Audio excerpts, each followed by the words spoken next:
Southeastern Bow Hunter Podcast. What's going on, guys? Welcome to another episode of Southeastern Bow Hunter Podcast. We are going to try it one more time, okay, using Riverside before we completely switch back over to Zoom, because I didn't really like the audio quality last week. So hopefully it works this week. But this episode is going to be with my good buddy Nick Dawa from Unbound Archery. Dude, I absolutely love what Unbound has done and the things that I've learned from them in the past year or so. And so I told Nick, I was like, dude, we just need to get back on here. And so, yeah, he's hopping on. It's going to be a really good episode. Before we get into it, obviously got to run through the partners. So I'm going to kind of go through these a little quick. Let's see. The podcast is brought to you and now under the network of the Sportsman's Empire. That is Dan Johnson's podcast network, the Nine Finger Chronicles and Antlered Up and all that other stuff. We're all under that one network now that Dan runs. He's doing an amazing job. Y'all pray for him. Some stuff has been going on. I'm not going to divulge his information or, his details or anything like that, but just know that we need to be praying for him. And I'm happy to see his journey with the Lord. I'll say that. So, let's see. Before I move on to the next partner, sorry, a little spacey here. Go listen to the Sportsman's Empire. Go check it out. There's a bunch of different podcasts on there that range all around the country, and they're all extremely high quality. Dan was nice enough to allow me to join the network, so I don't know what that says about this podcast, but we try to stay as humble as we can, and you guys are learning along with me, and you guys get to see the growth that comes with it. So if you want to get more in-depth stuff, if you want to get something different than just this podcast, go check out the Sportsman's Empire and help support them. Let's see. Next up is Osseo Gear. So Osseo actually just dropped a new turkey vest that is partnered up. They partnered up with Jay Maxwell. Jay's been part of Osseo for a little while, and this is a Jay Maxwell design. So I am very excited to see that. Jay is an absolute turkey killer. So, I don't know if I'm going to be running that this year. I do plan on hitting the turkey woods, but I don't know, man. I don't want to invest in something like that if I'm not going to actually use it, because I may not like turkey hunting. So we'll see. But it is, it looks like a solid product. And, I'm very, very, you guys know I'm a huge fan of Osseo. I love the things that they do. And yeah, so go check it out. Let's see. Next up is a boutique. Going to be looking at some new arrow wraps. I'll probably order them this weekend from Mike. He's got some that are, you guys know I'm open about my faith. Mike is also doing that too. So I'm probably going to be getting something about that, doing a new arrow build. Very excited about that. But yeah, if you guys want some new arrow wraps for the season, for tack or whatever it is, head over to the boutique. He makes the best arrow wraps on the market by far. Let's see. Next up, G5 Outdoors. So look, the Dirty Bird dropped, man. The Dirty Bird has landed. Excuse me. My goodness. And I cannot wait to put that broadhead is the reason why I'm actually going to probably go turkey hunting this year. I told that to Brian the other day. He thought it was hilarious, but I'm not a big turkey hunter, but seeing that broadhead and seeing the video, if you guys haven't seen it yet, head over to Chris B's YouTube channel and watch the, the broadhead launch video. It's sick, man. It's pretty gnarly. Not going to lie. So that broadhead is a Chris B collaboration with G5, and I'm excited to use it. Obviously for deer season, I'm still going to be running the mega meat, possibly the dead meat, possibly the T2, but the mega meat is always going to be in my quiver. And there's some big stuff coming from G5, so keep your eyes open. Let's see. Next up is Prime Archery.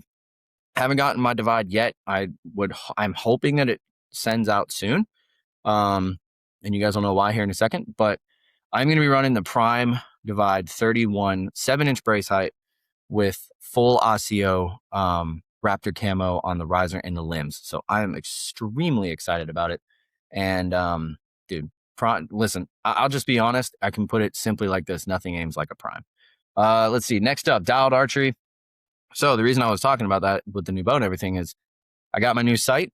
If you are watching the video, you can see it in the background, but I am not showing what it is until I completely solidify what I've been working on for a couple months now. But it's awesome. I might throw some teasers out here in the next few days, but I sighted in the sight to 20.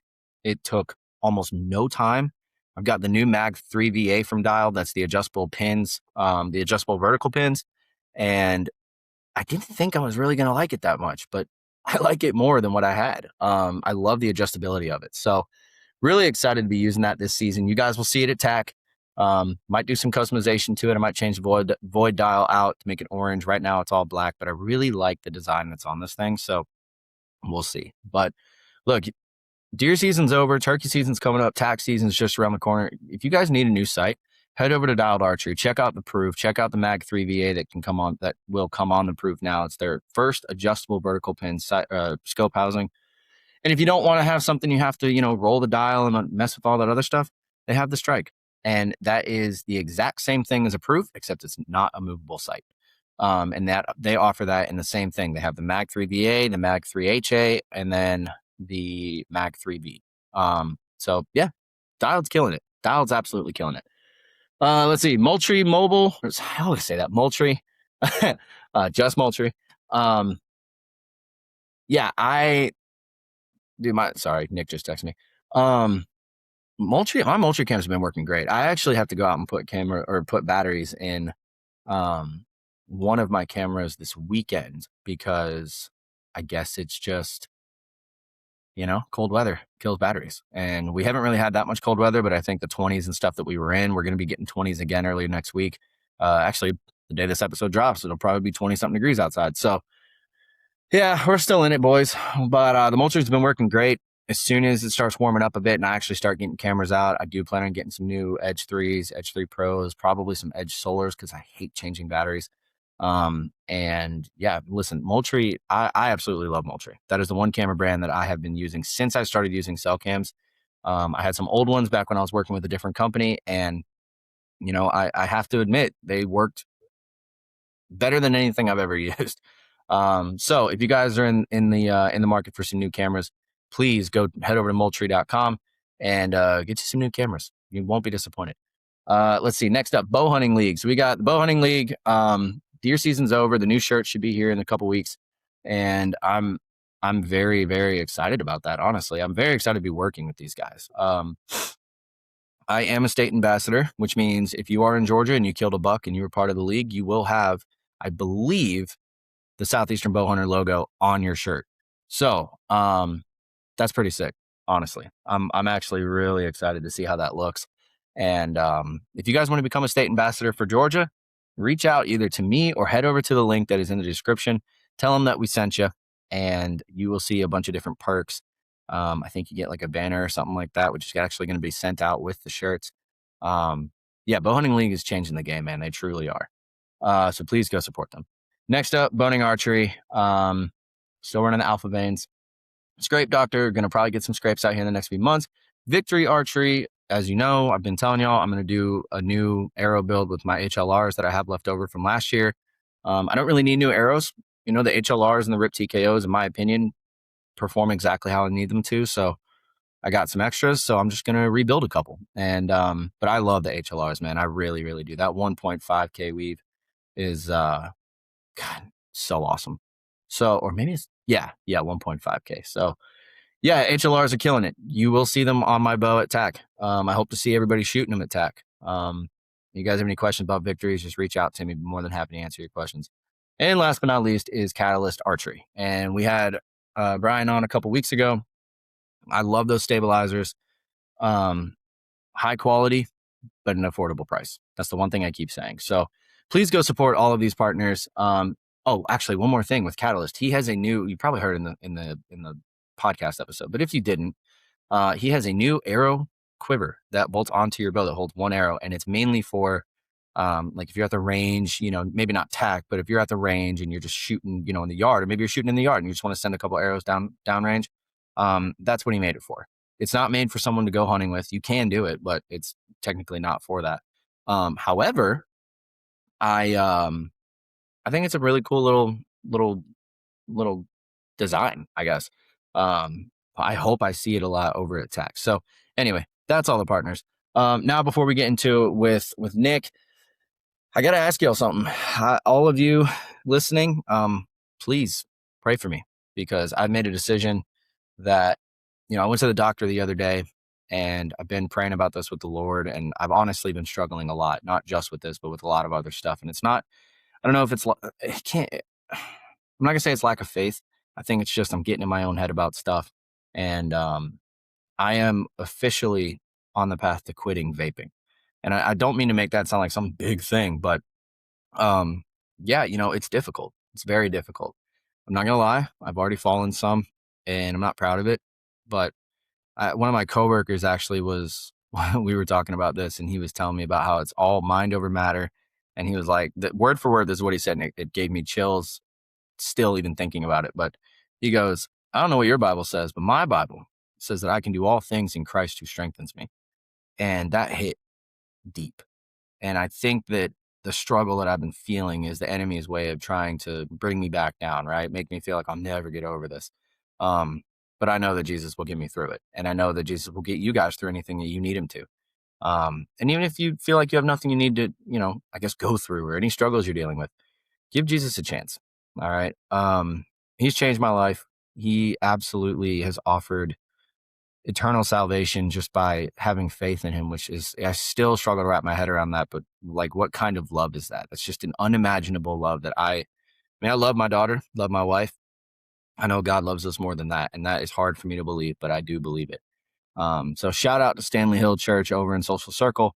You guys are awesome. I hope someone over there listens to this intro and hears that. We will be coming back. You guys have definitely made an impact on me and my family, and I'm very thankful we decided to come to service with you guys last week. So it's all for the glory of God, man. So I just ask for you guys to pray that I can beat this. I'm looking at different options to actually fully quit. I did go to the doctor, and a few things aren't looking great, so that's what's making me want to do this even more. So yeah, your prayers would be much appreciated. But just like my coworker said, I can do all things in Christ who strengthens me. So that's how I'm going to end this. Thank you guys for listening. Please go subscribe on YouTube. Leave us a review. That's the only way we can really, have other people see how much you like or hate the podcast. And go read your Bible. All right, y'all. We got my buddy Nicholas, or really, I call him Nick Dawa, from Unbound Archery, the best strings on the market. I don't care what anybody says. So I just have to give you credit, man. The strings that you sent me last year for my wife's bow, even though she hasn't shot it since she got hurt, I've shot it a couple times, and it's crazy how you can tell the difference, honestly. Thanks, man. Like, I appreciate I look that. at that bow and I get jealous. I'm like, dude, if it didn't sound like a firecracker going off because it's a $300 bow, I'd probably shoot it, even though it's not a prime. But I don't remember the color combo we did on that, but I remember it kind of looking pretty slick. You want to see it? Yeah, heck yeah. Oh, that was probably really loud. So I think we went with like a cotton candy kind of, Oh yeah, I remember that now. Yeah, dude. And it's nice. I mean, it's not bad. I probably shouldn't be doing this on camera, but the peep, I guess because it's been sitting down here and I just drew it back like that. I don't know. It definitely, just gonna put that right there for now. So I guess I don't know. Did I ever tell you the full story of what happened with that? I think when she shot? I'm trying to remember if we talked about that. Was that something we talked about on last podcast, or something that happened since then? It was after that. It was like a few weeks after that. So I don't think so then. Dude, so I felt so bad. Like, I'm not a good teacher. I don't claim to be a good teacher. I have ADD and a little bit of astigmatism, so take that for what you will. But I get the bow, or I get the strings, right? And I go get it all set up. And I'm super excited because she's never shot a bow like this before. So we go to the range with my good buddy Josh and his wife, and Jess. So I tuned the bow down to like 40 pounds, and I think I set it at like my draw length, so 28 inches. And I shot it a couple times. I zeroed the sight for her because she, I didn't want it to make it more complicated than it should be. And so she finally draws it back. And crazy enough, like, I didn't think 40 pounds would be too much for her, but honestly, she kind of struggled just a little bit. So she got it back a few times. And because I'm not a good teacher, I didn't tell her, hey, you need to look through the peep. All I said was, that pin, center it where you want it and send it. So she shot, it was like way past, and it was only a 10-yard shot. I don't even know how she did it really. But so she does that, and I'm like, well, what happened? I was like, try it again. She shoots again. Long story short, 4 shots in, after she said it wasn't all that comfortable, I adjusted it because I'm like, maybe she has a longer draw length, because she is a little bit taller than me and maybe her arms are longer. I don't know. But I set it from 28 to 29. She draws it all the way back. And before I even had a chance to say anything, because I recognized it was too long, she shot and her arm was all the way out like that. Oh no. And she got freaking wrecked by it. She still, I saw it last night. She still has like a welt about that big. Jeez. That never went away. And so like, we're a little nervous because I don't know what it could be. Yeah, Dude, I felt maybe. terrible. Yeah, maybe your draw length's a bit shorter than you think. Have you ever done the measurement to get like the Yeah, I ballpark did. feel? I did, and it was 28. But you know how it is. Like you start Yeah, there and then true. you adjust it. So Yeah. I felt so bad. So I ended up buying her one of those little forearm guards. Yeah. Yeah. And she was like, well, no one's gonna make fun of you. And I was like, dude, it doesn't matter if you're gonna end up out shooting the guys anyway. Right. So Yeah, that's we rough getting haven't started, just yeah. putting that bend in your arm. But also, one thing I noticed too is, see if we can see it on this bow, is when you first try to explain to somebody, how to shoot, they grip things like you would grip a tool or like you'd grip anything, kind of full grip on there. And if you can get them to rotate, I don't know if you can see it, but rotate the hand out, your elbow automatically kind of comes and brings your like arm out of the way of the bow, which is kind of like the holding position that you want anyway on the grip. So that kind of helps too with like not slapping the arm and stuff.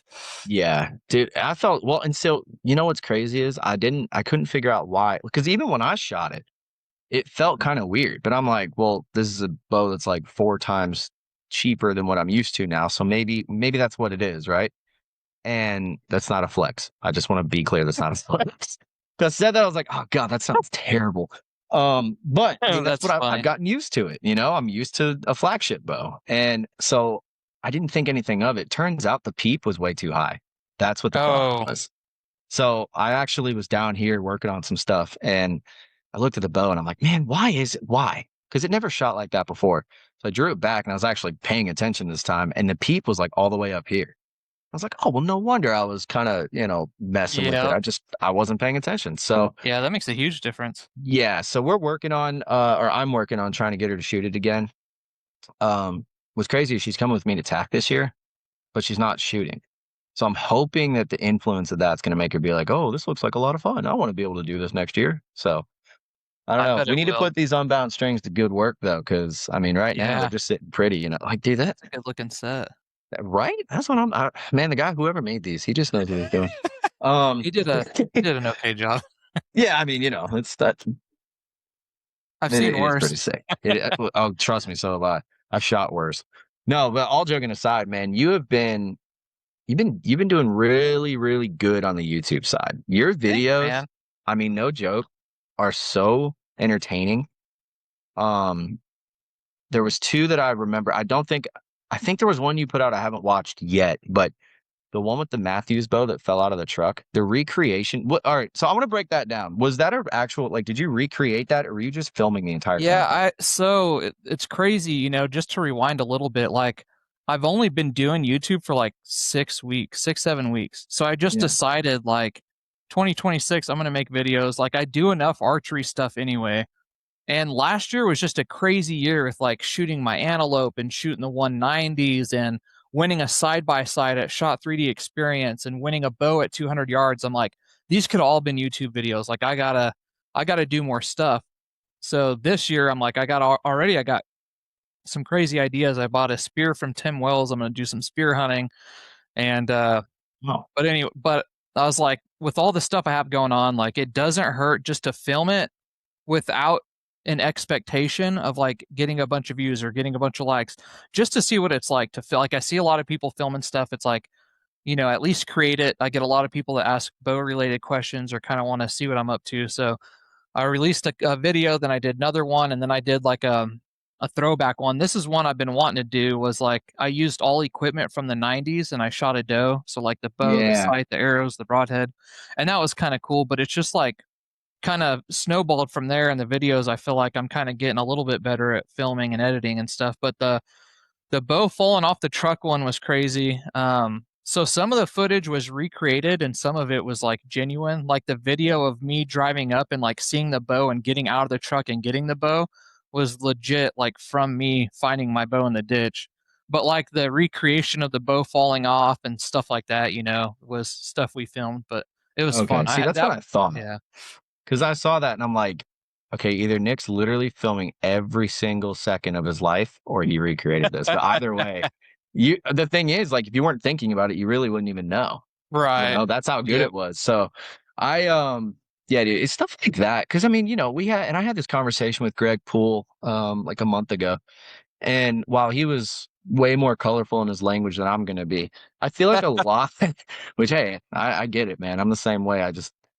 Uh I just feel like the archery, a lot, not all of it, but a lot of like the archery content we have these days is kind of just cut and dry. It's just the same thing. What new site is out, or what do you do with this? What vane's quieter than the other ones by like 0.001 decibels? I mean, it gets redundant after a while. So when you Mhm. started putting stuff out and you're doing things that are different than what other people are doing, I immediately was like, I have to text them.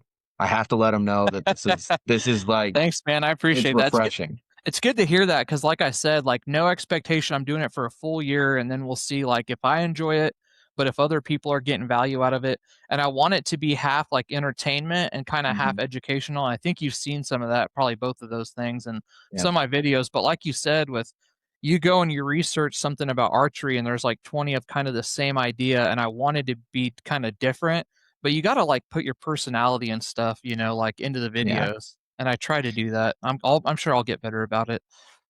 I mean, dude, you honestly you did another thing too, and I'm not trying to like, glaze you or nothing. It's just that's how good it Right. is, like I it appreciate that, really man. did kind of hit That me means a like lot.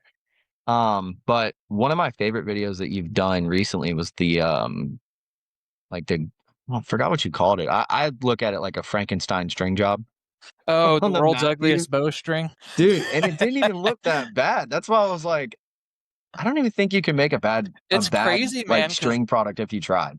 I had every intention of making legitimately the world's ugliest string. Like I put colors like white, black, and green together, like Christmas tree, red and green, and like just Wasn't it like a ugly brown and a colors. blue or something? Yeah, it was Yeah. goofy. And then by the time I put it on, I was like, this doesn't look bad. And then what's crazy about that video is I had so many people email and reach out and say, I want you to do that exact same thing. Or they'd send an email and they'd order a string, and in the order form, they'd put, make me the world's ugliest bowstring.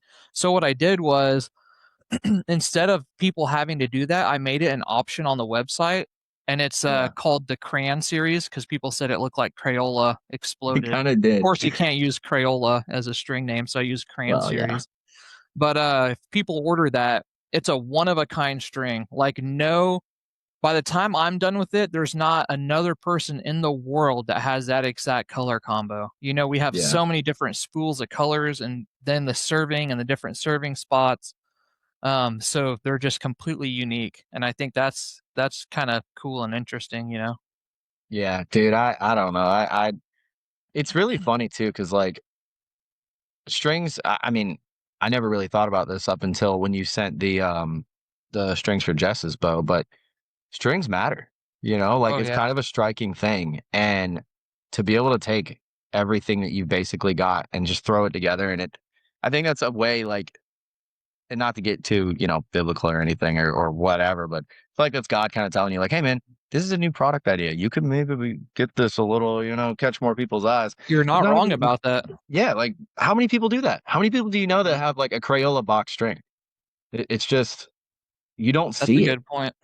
So is that still on the bow or did you take those off?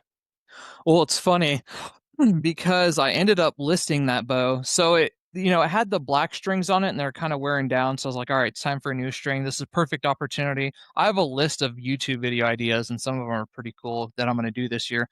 But that was one of them. And I was like, now's a perfect opportunity. Like I'm caught up on strings. This bow needs a new string because I'm getting ready to sell it. And when I sell it, I want it to have new strings. So one of my buddies reached out to me. He's like, hey, my dad's looking for a new bow, and I was like, well, I have this lift. And he's like, oh, which one was it? He shot that one in the shop. He really liked it. I'm going to have him text you. So he texted me and I sent him pictures, but in the pictures you couldn't really see the strings. And I was like, hey, he's like, those are new strings on there? And I was like, yeah, they're new strings. Kind of funny story. Like it was supposed to be the world's ugliest strings, but people kind of like them. And I was telling his son, I was like, I don't know if your dad's going to like these strings. He's like, well, he's like, how crazy are they? Because, like an old man maybe not like colorful stuff. And I'm like, well, it's awfully colorful. So I was like, if you want, I'll make you another black set. So he ended up buying it and I made him another black set. So he never actually seen the strings in person. So I have that set of strings brand new, just sitting in a bag. So if one of your listeners has a Lift or a Lift X33 and they want that set of strings, they were on the bow and they were taken off the bow. If they pay for shipping, I'll send them out. Dude, I actually might know a guy that might be interested in that. Let me know. I'll text him tonight. But yeah, man, I don't know. The YouTube stuff, I honestly didn't see it coming, which is I should have, right? But I remember going on there and saw your video popped up. I'm like, what's Nick up to? I was like, I didn't even know you were thinking about doing YouTube stuff. So like, what was you kind of touched on it earlier, but like, what was the actual full inspiration to be able to do that? Was it just sort of, you have everything, you know, this stuff, you got these ideas and you're going to put it out there? Or I did something just else think push you?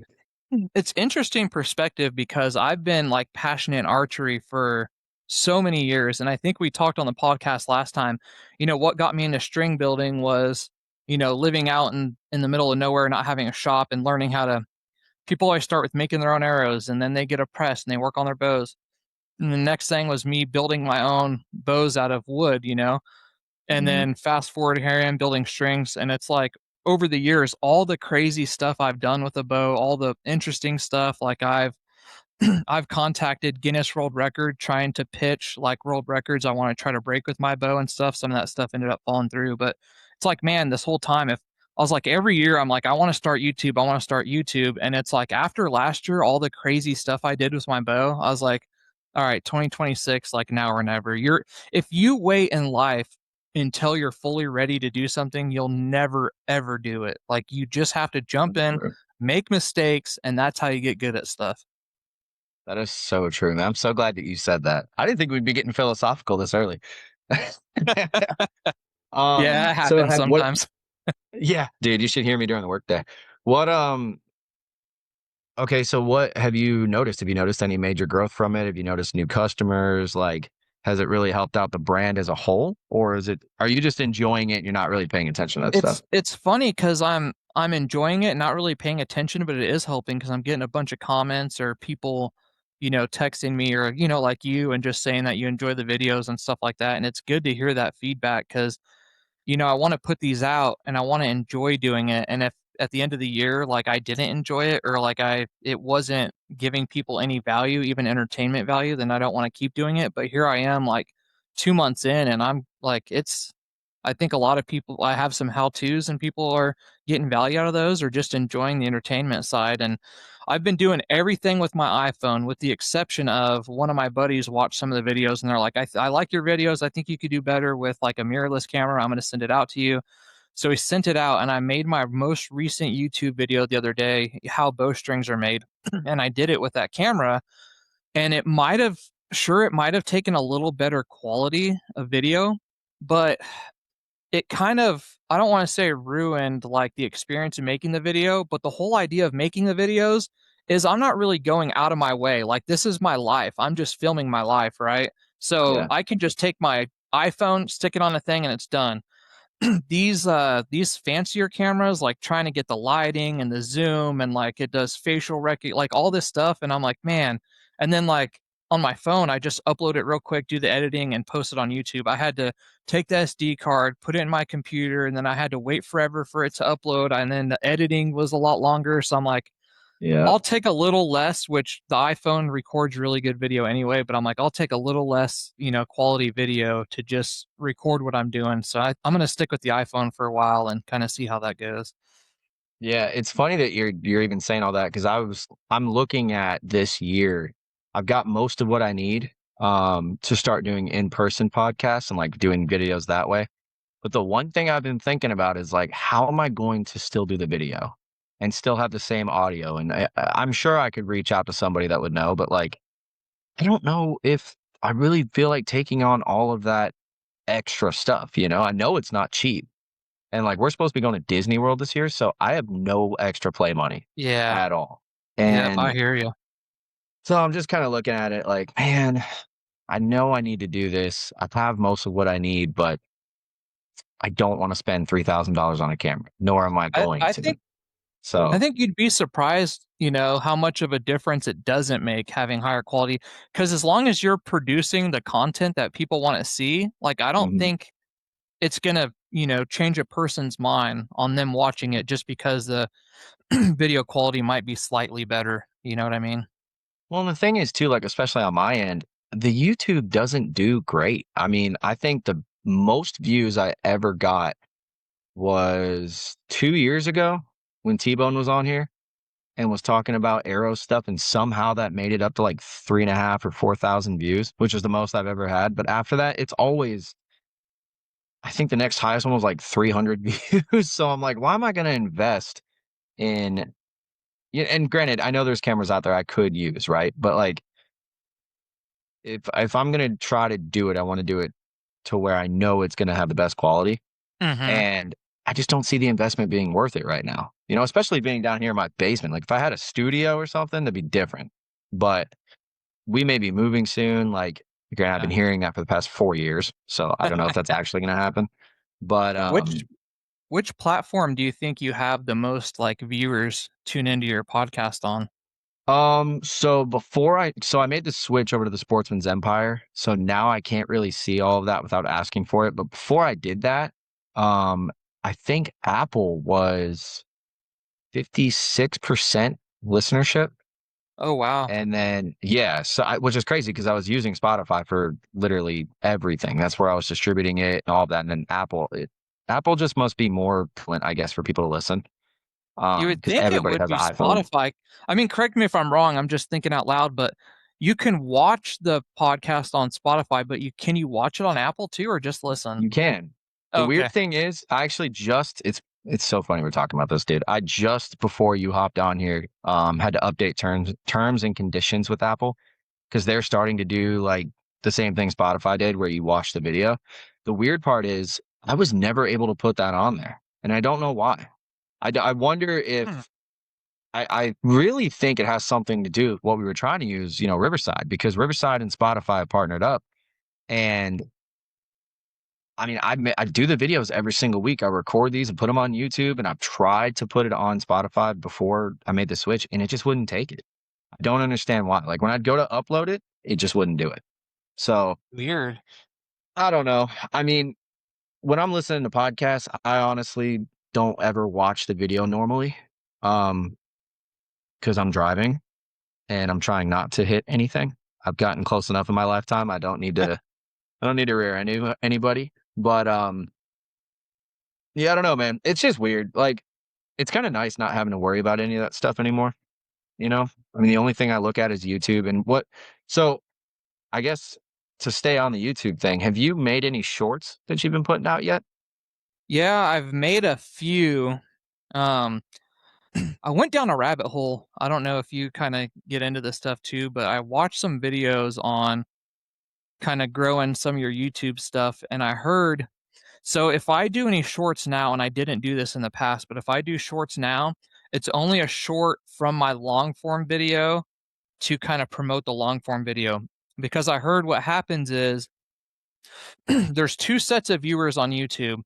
There's viewers that enjoy the long form content and they're kind of getting a takeaway from it. And then there's the people that like the reels and the shorts, they watch Instagram reels, they watch shorts, they watch TikTok, so they want that quick like dopamine hit of like watching a Yep. quick video. So what happens is, and if you know how like YouTube algorithms work, if I put out a short and it gets like 50,000 views and 100 people subscribe from it, those are like shorts viewers. Those people generally aren't interested in your long form content. They love the shorts. They watch mostly shorts. So when you upload a long form video which is what most YouTubers' end goal is, to kind of have a library of like long form videos. It's so if you upload it and the algorithm kicks in and it goes to start the process of showing your videos to a small handful of your viewers, you upload a long form video. Some of those viewers it's going to show it to are your followers that followed you from the short. So they're going to see it and they're go, it's not a short, it's a long form video. Like I'm not, or their attention span, they only watch it for a little bit. So it actually hurts like your algorithm, because then it says, oh, these people, they don't like this video. So we're not going to keep the snowball going and showing it to more people. When in reality, it's just that person likes the short videos, not the long form videos. So I'm trying to be more like, cognizant of that and kind of pay more attention to that kind of stuff. Yeah, what's funny about that is like, so the reason I ask is because I was listening to Ty Jordan talk about it on a podcast a couple weeks ago, and he was saying how the way he figured it out is he's like, you just want to be everywhere, Facebook, Instagram, TikTok, YouTube, Shorts, long form video, all of that stuff. He's like, that's how I was able to grow. So I'm like, okay, I've done Shorts in the past. I usually forget to do them because I don't look at YouTube as a TikTok. I look at YouTube as, like you were saying, long form video. I used to scroll through Shorts, but it's just because I was bored at work and I had nothing else to watch, so I started uploading more Shorts, and I had one the other day do like 100, no, not 100, 1.2 thousand views or something. And I'm glad you broke that down, because I'll see that and then I'm like, okay, well, if I'm getting that many views, which isn't a lot, but let's just say, for jumping right back into it, it's not terrible. And then I've got 2 views on the YouTube video. What Right. is that? Like, why? That doesn't really correlate, So I get it now. It makes sense. I mean, it makes total sense. They say a tip, though, if you want to do both, is create 2 channels, one for long form videos and one for your short videos. So you could just make another channel that says whatever your YouTube name is /shorts or whatever. And that way you can engage, with the people that do like the long form and the people that do like the shorts. And that way when they subscribe and you upload more, that's more of what they want, and then more of what this audience over here kind of wants. And it doesn't mess with your algorithm. Sounds like just adding another account that I have to take. Yeah, true. Dude, I forget so many times. I mean, TikTok is definitely one of them that you can't show anything on there anyway. I mean, I don't even have a TikTok. Dude, I low key regret making one. It's been helpful. I've met a lot of good people through it, but I'm starting to see it for what it is. And the amount of times that I've gotten, I guess, flagged or whatever for putting something on there that I saw somebody else do very similar. I mean, hell, I was watching TikTok the other day at work waiting on somebody to show up, and there was a video of a deer that got shot. And I was like, oh, so we can do that now. Then why did I get stricken or struck or whatever a year ago when I posted a photo of my buddy at a 3D range? And they said this was animal cruelty. Yeah. Sheesh. And I'm like, okay. Like I had Clifton Denny come on the podcast last year. This was a photo that had nothing to do. I mean, it had something to do with hunting, obviously, but there was no animal. It was literally just Clifton walking through. He had the bow on his back. And they said that was brandishing a weapon. Wow. Like, really? So what about all these videos of guys shooting bows at a target? Is that brandishing a weapon? Yeah, no joke. It's just stupid, dude. So I'm telling you, the day I don't need it, which I'm starting to feel is coming very soon, I'm done with it. You probably won't miss it either. No. And the thing is, like, TikTok's so hypocritical, because I can go on there and I can get my account taken down for putting up videos of hunting. And yet, if I scroll long enough and I just dead scroll, eventually, you know what I'm going to come across? Girls shaking their asses and stuff. Oh, yeah.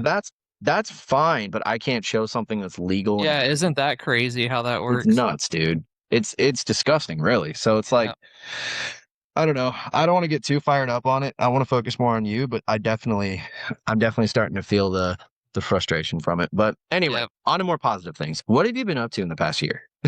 What's been going on? Just crazy stuff, like I was mentioned earlier, I won a side-by-side at Shot the 3D Experience. which I think we've talked about before. It's for people that have never heard of it. You can kind of compare it to the Total Archery Challenge, except for they don't have as many spots yet, and it's just a lot more like family oriented. It's a lot easier to register. You know, you don't have the mess of registration, and just a great group of guys. And now I'm on their staff helping them out. So I won't be eligible for any of the novelty shoots anymore, but I just awesome group of guys. I'll be at the Kansas one and the Tulsa one. So Do they have anything coming down south, like Georgia or Tennessee or anything like that? I don't think so. Louisiana, That's a bit far. Probably like 10 Pennsylvania, hours. That's 12 hours. two in Oklahoma, one in Kansas. I don't want to butcher it. So shot3dx.com for anybody that's interested. As soon as you go there and you click register, it shows all the events. But if you guys are in any of those areas I mentioned, definitely check it out. It is a blast. Well, now that you're on staff, call the CEO, have a meeting, and say, "Hey, I got this buddy in Georgia. He loves to shoot 3D, and he's got buddies that shoot 3D. So we need to go down there." Because I will tell you, man, if you have, because I've seen. Have you ever been to the Tennessee TAC before? I haven't. Okay. So, but you've been to TAC, right? Yeah, Colorado, South Dakota. Okay. So you, wow, you did the tough ones. Good Lord, man. Ooh, I loved You it. did the manly tax. We got hills compared to that stuff out there. No, I definitely do see a very large,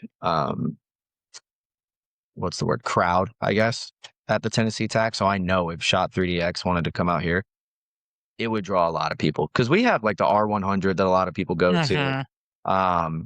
It's surprising how big the community is here. I didn't think there was that many people that shot archery, much less bow hunted. So, yeah, I think the further east you go, you get into more bow hunters. You know, whitetail hunters, real popular out towards you guys. But I know like that's part of the reason why Shot's gonna have an event in Pennsylvania is because of how many shooters there are over there. So I wouldn't be surprised if sometime in the future, there's more of a target towards some of those spots that have more bow hunters. well, if you guys come out here, you let me know. I'll help in any way that I can. Because I mean, I run a 3D shoot every year that the podcast is like the title sponsor or whatever you want to call it. But it's just at the DNR range, and like I've been in talks with them trying to change things up and make it difficult. Because I mean, literally, it's gotten to the point out there that a lot of us, when we go, we'll be at a 15-yard like javelina target that is very small, but it's so easy to hit. So we back up 40, 50 yards, get on our knees, and we're behind a tree, and then we're shooting. And I'm like, dude, we need to make this more difficult. I love that, man. We do that too. Yeah, because it's just you never know, and especially because I'm going out to Colorado next year on muley hunt. I know it's not going to be like out here. It's not going to be a hardwood bottom or oak flat or anything I'd have out here. It's going to be sagebrush, and I'm going to be probably on a cliff, and it's going to be tough. So I want to have. Whoops, sorry. No problem. So unprofessional. I was playing with this Allen wrench earlier, so that's what that was. Sorry about that. But no, I do like the more challenging stuff. Hence why Total Archery Challenge has become a yearly thing. And so if you guys had something out this way, I would totally go to it. And I know a lot of other people would too. Yeah, there's definitely a chance for that. Hell yeah. Well, I hope it happens. What else has been going on? So you mentioned something about a world record. What world record are you trying to break? Well, I pitched a couple ideas to Guinness World Record a few years ago. Long distance archery stuff, since that's kind of what I love. And they basically shot down the ideas that I had. They said it's too specific or too. So I tried to ask them like what would make it not specific, and they kind of ghosted me. So, I mean, nothing came of that, but at least I tried. Messed up, man.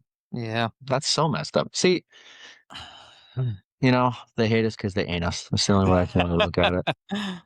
But other than that, man, I shot a 180, like a 186 buck this past year. It's kind of a crazy story because I shot it and then I ranged a bush in front of it, so I hit it really low and I didn't find it till a lot later. So that kind of sucked. Dude, okay. Well, look, you can't just say, oh my God. Look at the mass right here on this thing. And like the Nick, mass carries through. bro, what It's a have you beast. done? What have you done? It's a beast, dude. Little Oh, kickers right here. Yeah, this thing is awesome. that is beautiful, especially the palmation on the left side. Yeah. That, dude. Yeah, if you look through the rack at it. That's so cool. Okay, So so yeah, beautiful buck. tell the story on that deer then.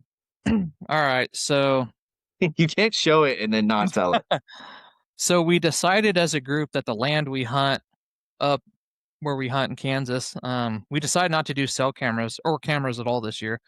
We Oh just wow. kind of wanted it to be like a like the old days where because what would happen is we'd have stands, we'd know the deer, and then we'd all be like, oh, I want to sit this stand, of course, for the deer are. And this Mhm. way, like we kind of all had a chance no matter what stand you were in, and kind of the excitement of you never know what's we wanted that excitement.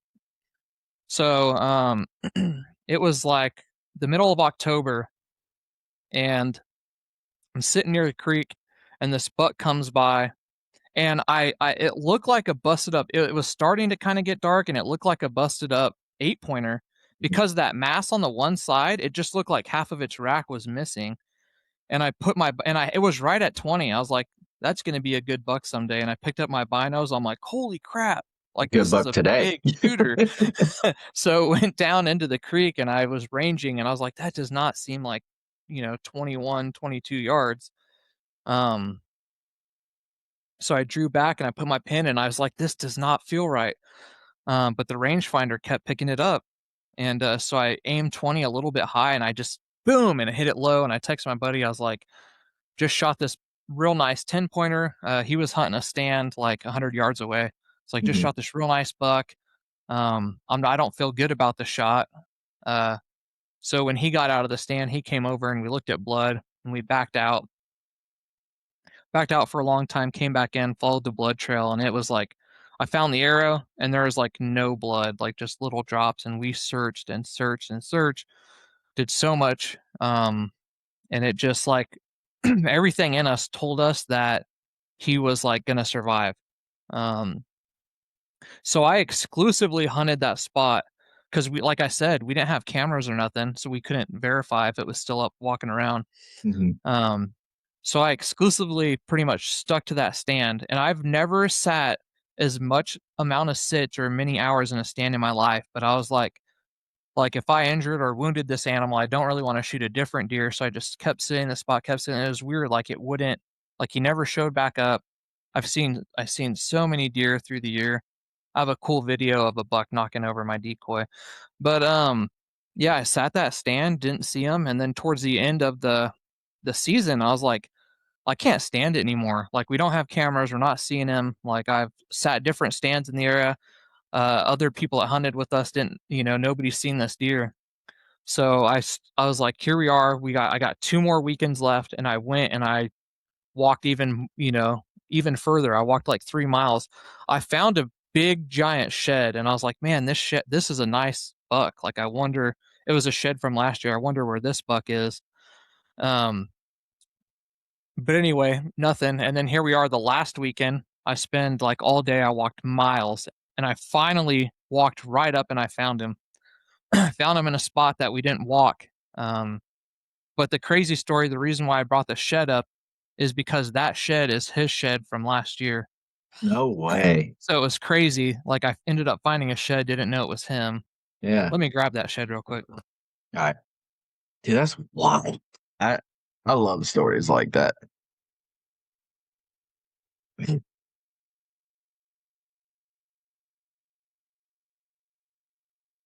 Still there?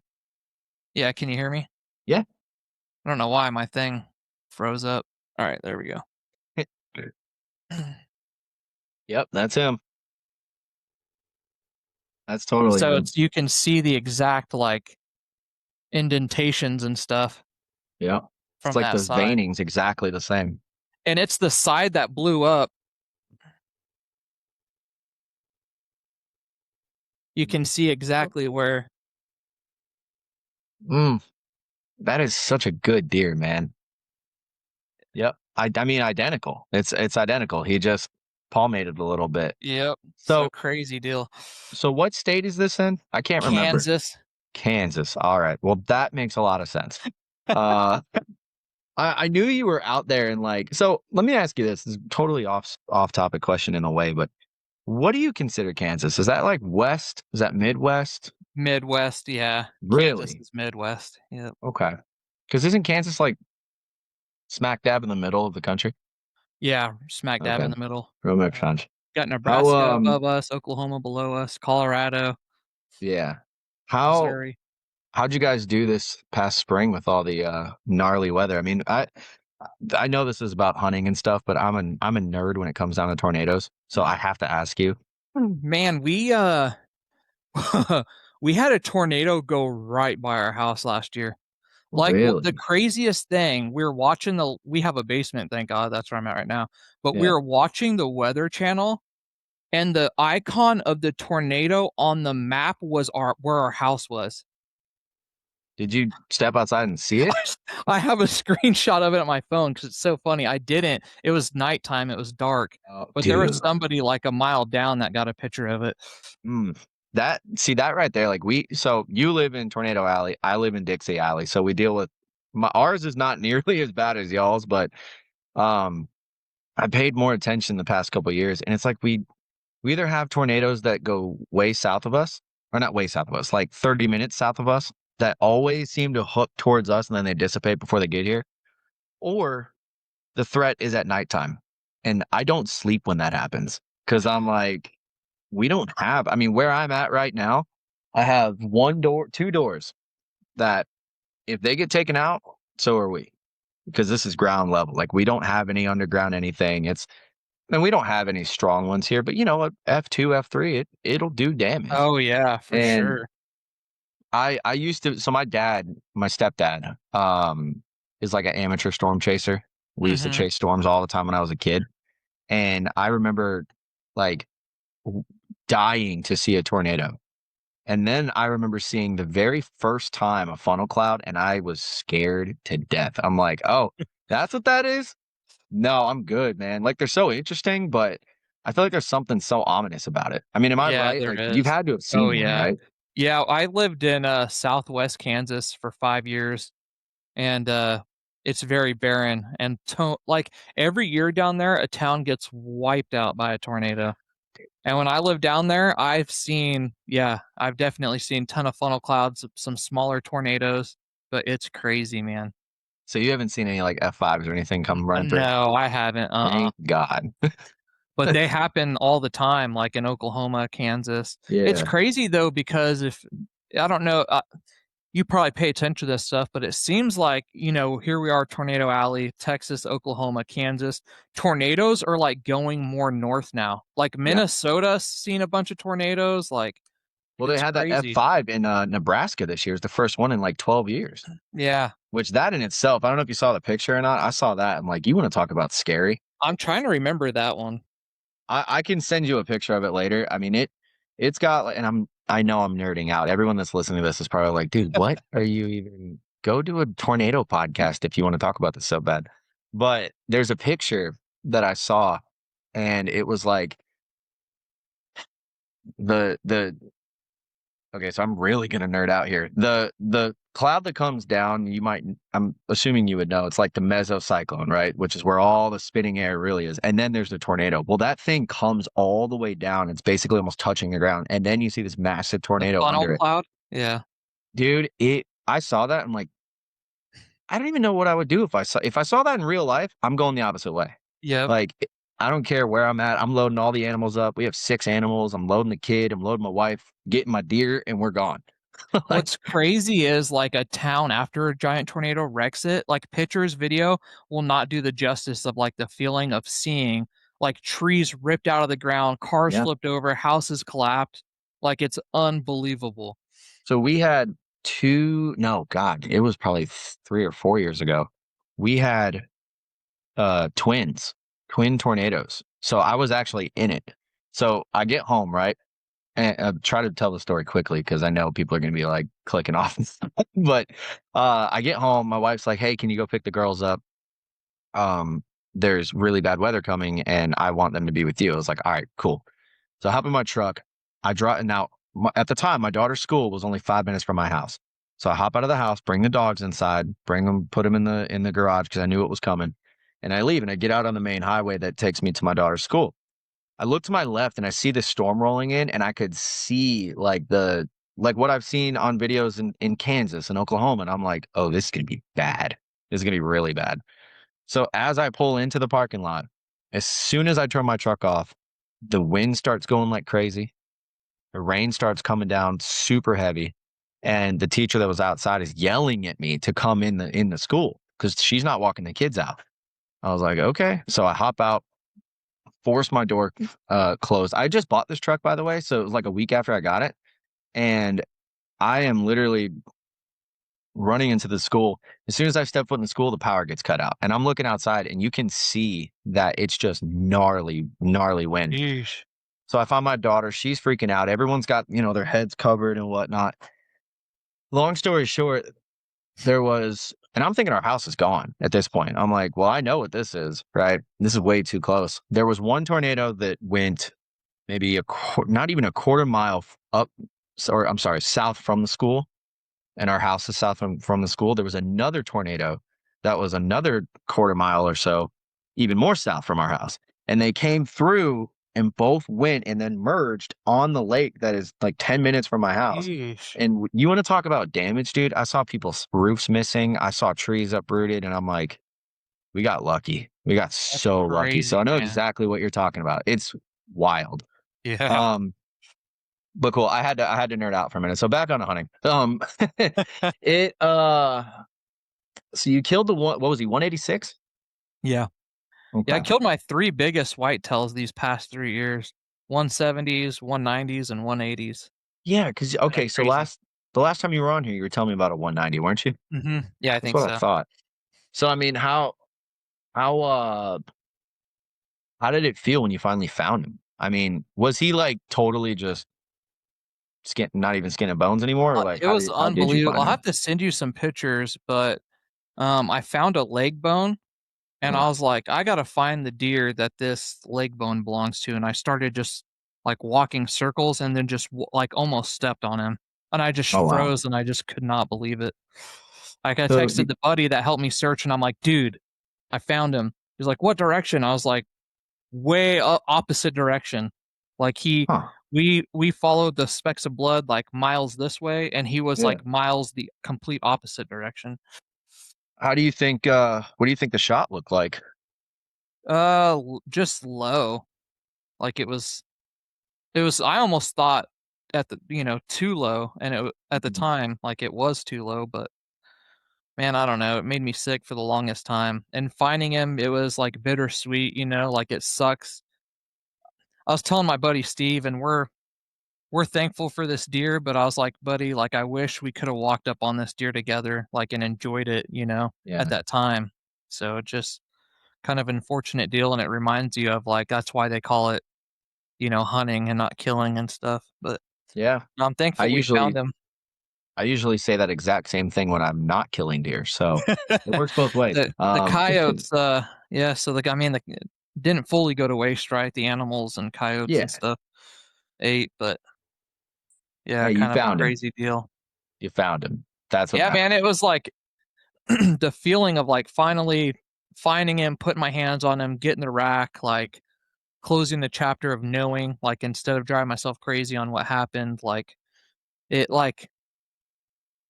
was such, like, a blessing, to Yeah. have to and it was like finding the shed, like, walking and finding the shed before, like, to my deer and then ended up finding him. It was like it was crazy, man, and, that day that I found him, I just felt so blessed, and I was telling my wife the other day that I felt so blessed that day. I went and, on the way home, I stopped and had a burger at this fast food chain, and this young kid kinda was serving me, and, I was like, I just had my day, like, completely made. I was like, "I'm gonna make this kid's day," and I had, like, a $16 cheeseburger, and I left him like, a $50 tip, and he was like I had my day made and I made his day, and it just, it was kind of cool.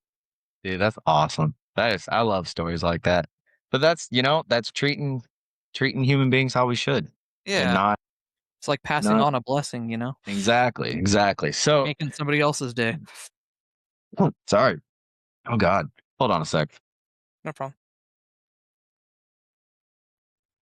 Good Lord, man. It's funny. I got to do that too. I clear my throat a lot, so I always mute it, clear my throat, and come back on. So you probably see Yeah, me mute a yeah. lot. It's dude. I don't know what's going on.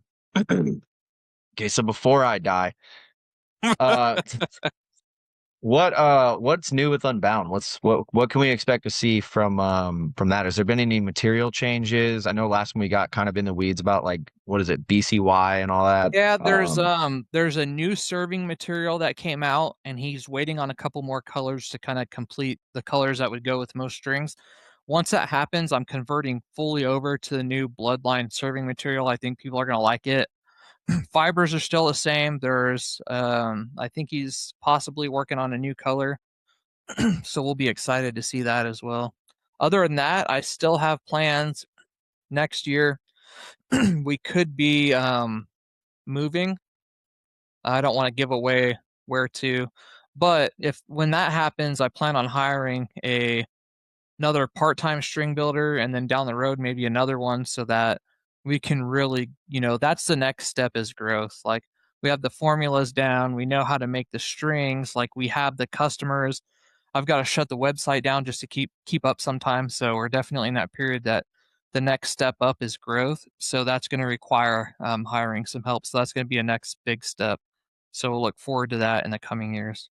That's what I'm talking about, man. Heck Yeah, I yeah. know. I knew you told me last time you guys had to shut down the website. I'm like, dude, you need to grow, man. You need to get more people helping you, teach them how to do it, and because all that's gonna do. And I truly do believe that like after being in archery now for 7 years, no, I'm sorry, 6 years, and shooting a bunch of different bows, having replacement strings, all that stuff, and then shooting these.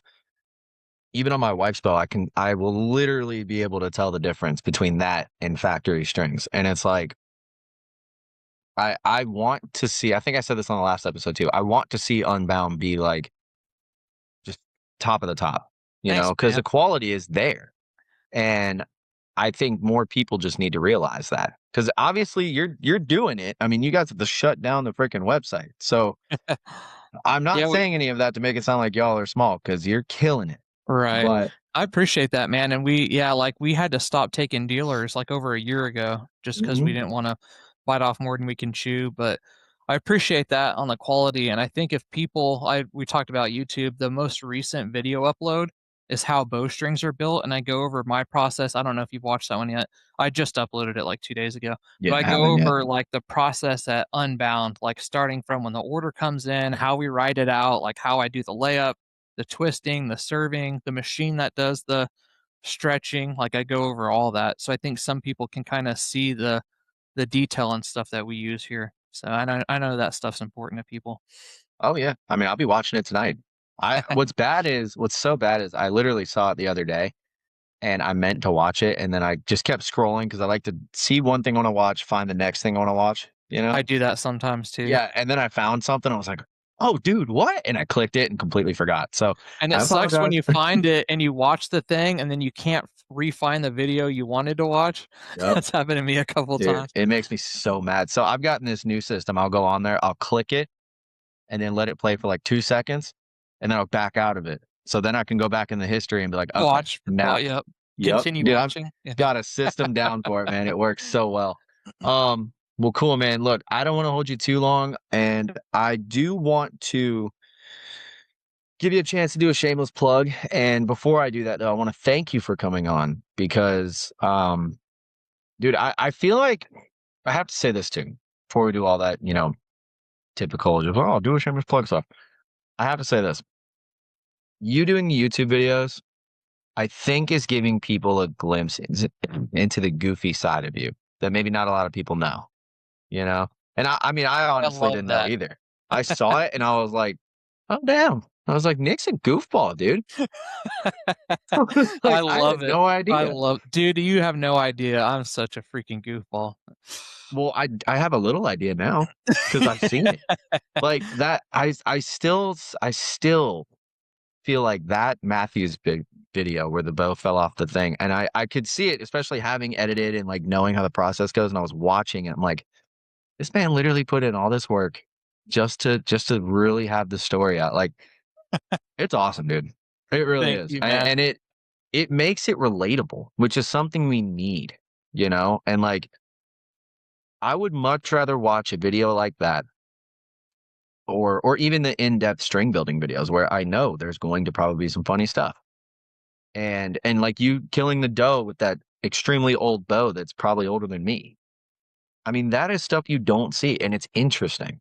Thanks, You man. know? I think you'll like some of the ones I have coming up. Just by saying that, it makes me want to go make more videos. Well, good, because I'll watch them. If I'm the only one watching them, I'll still watch them. But they're of the quality that I definitely see it becoming a bigger thing. So I have to give you credit where credit's due. Um, I love it. I really do. So before we sign off here, go ahead, give us a shameless plug. And if there's anything you want people to know about Unbound that maybe we didn't cover, go ahead and tell them about it. So a couple shameless plugs. If you're looking for strings, unboundarchery.com, or if you want to watch some of the videos we talked about, Unbound Archery on YouTube. And please check out shot3dx.com. Go to one of the events if you can. I'm also going over to Africa to hunt with the Shot 3DX team in September. So that maybe we can talk about that next time we do a video. Yeah. No, dude, that would be Africa. Okay, well, let's touch on that a little bit. You going after Cape Buffalo? It's an option, but I think I'd rather do a few other different species. Like I'm interested to shoot a kudu. That's like at the top of the list. Mm-hmm. And then like Hippo, an impala, yeah, all the crazy stuff. Just kidding. There's some stuff that like a lot of people go over there and shoot that I'm not really interested in. But I've never been out of the U.S. before, so I'm kind of really excited for. I love that that I get to go, especially with the guys on the shot team. Like some of the greatest people I've met in the archery community. So I think if anyone's listening is in any of the areas where shot 3D experience is going to be, like, go, you're going to feel like you're at home with family and you're going to want to go every year. Like it's some of my best memories now, like some of the most fun you can have with a bow. So definitely check that out. And you have to make it to Georgia. I will keep on hounding you about this. I'll talk to the guy. If you keep bugging me, I'll keep bugging them. And if there's enough people from Georgia that bug them, it is probably a good possibility. Okay. I will do it every week. I'll send you one text every week and say, Nick, when's it happening? I'm just kidding. I wouldn't do that. Once a month. But no, man, I really do appreciate you coming on. I'm excited for the Africa thing. I know quite a few people that have gone. I've talked with a couple, I guess, safari guides or whatever that, I see at shows and stuff. I got one buddy with, I always butcher the name. It's like Sven Outfitters or Sven Safaris or something like that. They're gonna listen to this and be like, "That's not our name." But well, it's tough because there's so many different safaris out there. Dude. And what's crazy is like they're South African, and like they come up and he sounds British, but he's not. He's got like the mustache and like he looks like a what's it PH, like what you think of, and then he tells me all about it, and their prices aren't even bad. Dude, they have a thing over there, and I wish I got the name right because they'd probably appreciate it, but they have a thing over there you can go golfing with giraffes. Really? Yeah. Wow. And I think there was one other thing I saw about like golfing with hyenas. I'm like, okay, well, that might be a little dangerous, but that's some tourist stuff right there. Yeah, and you can go hunt. Like I told my wife, I was like, listen, if you want to go to Africa, I can go do this and you can go do that. And then we can come back and do this stuff together. And it was out of our price range right now, but it could be something we end up doing. And I've never been interested. A lifetime thing. Yeah. Yeah. Like I've never been interested in hunting Africa, honestly. But after seeing all this, I'm like, dude, I'd go once, so you're going to have to tell me how it goes. If you see Cape Buffalo, I want to know how that turns out. Cause those things scare the crap out of me. Yeah. I don't. That and elephants and maybe lions, I would not mess with, or monkeys. Lions and Monkeys. tigers and bears. Oh my. That yes. If you see a baboon, I can speak from experience. Don't look it in the eye. That's all I'm gonna say. There's Because some monkeys on the list of, things we could hunt. I don't know if I'd want to shoot a monkey. I don't know about that. That's like a little human. I couldn't do it. I mean, as much as I've told the story on here before about this monkey I got beef with for the past 20 something years at this zoo a couple hours away, but I only do it because he's in a cage. If I saw that little sucker out in the woods, nope. He could tear me limb from limb, and I know it. So just be careful with that. But anyway, all joking aside, I'm excited for you, man. I really am. And Thanks. Appreciate that.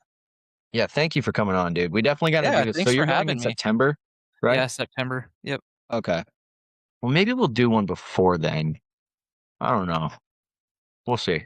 Yeah. We'll see how it goes. Because I'm sure there's going to be a lot of stuff. If I see a YouTube video that you make this year and I'm like, Nick's coming back on, we got to talk about this, I will I'd love reach to, out. man. Thank you. But we definitely need to do one later this fall to talk about Africa because I want to hear about it. Yeah, I would love to. So awesome, man. Well, everybody go follow him. Go get your strings by Unbound. Nick is a great dude. He makes a great product, best strings on the market, blah, blah, blah. You know the whole thing. I'm not going to say it unless it's true. And I have proof right here. The cotton candy setup. If you want it, reach out to Nick. He'll take care of you. And yeah, dude, I don't know. I don't even know why I just did it that way. But thank you for coming on. I love it. Thank you, man. Thanks for having me. I really appreciate you. And I love this conversation. I feel like I could have talked to you about this stuff for 5 hours. So. Oh, we could have. It's about 8:46 right now, and I have a daughter who's probably sneaking her phone because she just does that. And there's a lot of stuff going on here at the Chakowski house. So, but yeah, dude, for real, thank you. Yep. Thank you too.